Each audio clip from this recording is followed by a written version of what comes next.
Assalamualaikum warahmatullahi wabarakatuh. Alhamdulillah wassalatu wassalamu ala rasulillahil karim wa ala alihi wa sahbihi ajma'in, amma ba'd.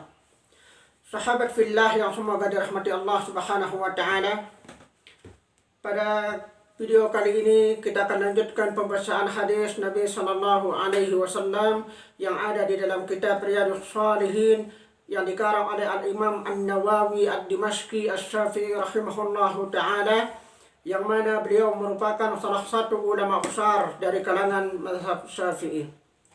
Baik, kita akan bacakan hadisnya terlebih dahulu, kemudian kita akan sampaikan sedikit penjelasan, pelajaran ataupun ibrah yang bisa kita ambil dari hadis ini. Bismillah. An Aisyah radhiyallahu anha qalat, 'Anin Nabi sallallahu alaihi wasallam qala, la hijrata ba'dal fathi walakin jihadun wa niyatun wa idza stunfirtum fanfiru, rawahu muttafaqun alaih. Yang artinya tidak ada hijrah setelah Fathu Makkah, akan tetapi yang ada adalah jihad fi sabilillah dan niat. Maka apabila kalian diajak untuk berangkat, maka hendaklah kalian berangkat untuk berperang. Hadis yang diriwayatkan oleh Al-Imam Al-Bukhari dan Al-Imam Muslim rahimahullah ta'ala. Sahabat fillah yang semoga dirahmati Allah subhanahu wa ta'ala, di dalam hadis yang mulia ini setidaknya ada 4 pelajaran yang bisa kita ambil. Yang pertama, apabila sebuah negara telah menjadi negara yang Islam, maka tidak diwajibkan untuk berhijrah dari negara tersebut ke negara yang lainnya. Sahabat fillah yang semoga dirahmati Allah subhanahu wa ta'ala, Rasulullah sallallahu alaihi wasallam di dalam hadis ini menyampaikan kepada kita bahwasanya apabila kita tinggal di satu negara, yang mana negara tempat tinggal kita tersebut adalah negara mayoritasnya Islam, dan kita bebas melaksanakan kewajiban kita, bebas menjalankan syariat kita, bebas menjalankan sunnah-sunnah Nabi Sallallahu Alaihi Wasallam, maka tidak ada lagi perintah bagi kita untuk berhijrah dari negara tersebut ke negara yang lainnya.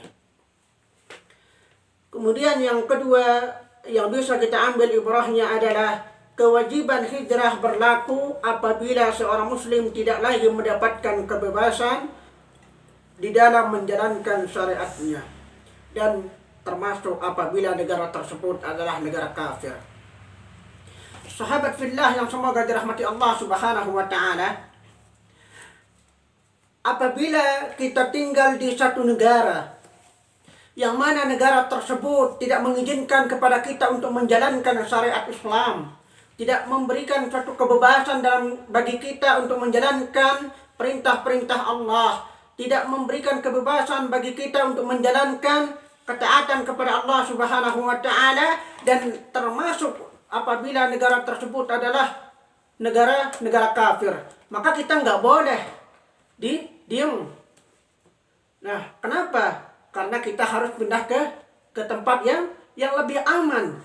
Kita harus pindah atau hijrah ke tempat yang mana tempat tersebut atau negara tujuan kita pindah tersebut memberikan kebebasan bagi kita untuk menjalankan syariat Islam.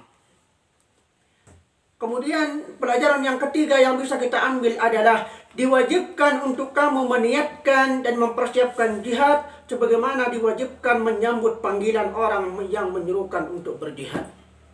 Sahabat billah yang semoga dirahmati Allah subhanahu wa ta'ala, di dalam hadis yang mulia ini bahwasanya baginda Rasulullah sallallahu alaihi wasallam mewajibkan pada diri kita untuk menanamkan niat ikhlas karena Allah subhanahu wa ta'ala untuk berjihad.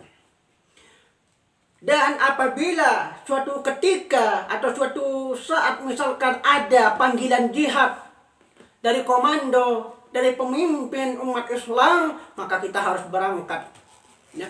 Tidak ada istilah takut di dalam berperang di jalan Allah subhanahu wa ta'ala.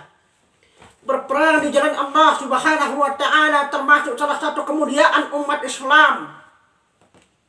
Maka apabila mereka terbunuh di jalan Allah Subhanahu wa Ta'ala dan mereka memiliki niat ikhlas karena Allah Subhanahu wa Ta'ala, maka mereka berhak mendapatkan surga. Bahkan mereka adalah orang-orang yang mendapatkan kematian husnul khatimah, kematian yang sangat mulia.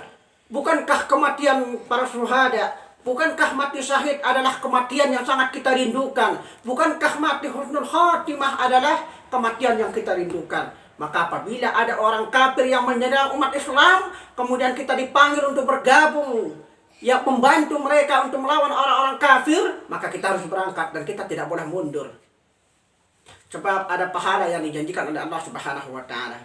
Kemudian yang keempat atau yang terakhir, pelajaran yang bisa kita ambil adalah kalau tidak ada kewajiban untuk berhijrah dari negeri Islam yang satu ke negara Islam yang lainnya, tetapi kemudian ia meninggalkan negeri Islam menuju negeri kafir karena kecintaannya dan menjalin hubungan yang baik dengan penduduknya, maka hal ini dilarang secara syariat. Inilah bencana yang melanda kaum muslimin pada saat ini. Maksudnya, ternyata Rasulullah SAW mengabarkan kepada kita bahwa ada orang-orang muslim yang pindah ke negara kafir karena kecintaan dia terhadap negara tersebut, atau mungkin dia punya hubungan terhadap orang kafir. Buktinya udah banyak umat Islam yang murtad dari agamanya sendiri. Dan alhamdulillah banyak juga orang kafir yang masuk ke dalam Islam. Ini adalah suatu kemuliaan bagi mereka karena mereka diberikan kesempatan untuk menikmati bagaimana indahnya hidup di bawah naungan Islam. Sahabat fillah yang semoga dirahmati Allah Subhanahu wa Ta'ala, inilah yang bisa kita ambil pada hadis yang mulia ini. Semoga bermanfaat. Apabila ada kesalahannya, itulah datangnya dari diri saya pribadi, dan apabila benarnya, itulah datangnya dari Allah Subhanahu wa Ta'ala. Barakallahu fikum. Subhanakallahumma wa bihamdika wa asyhadu an la ilaha illa anta astaghfiruka wa atubu ilaih. Allahumma salli wa sallim wa barik ala Muhammadin. Wassalamualaikum warahmatullahi wabarakatuh.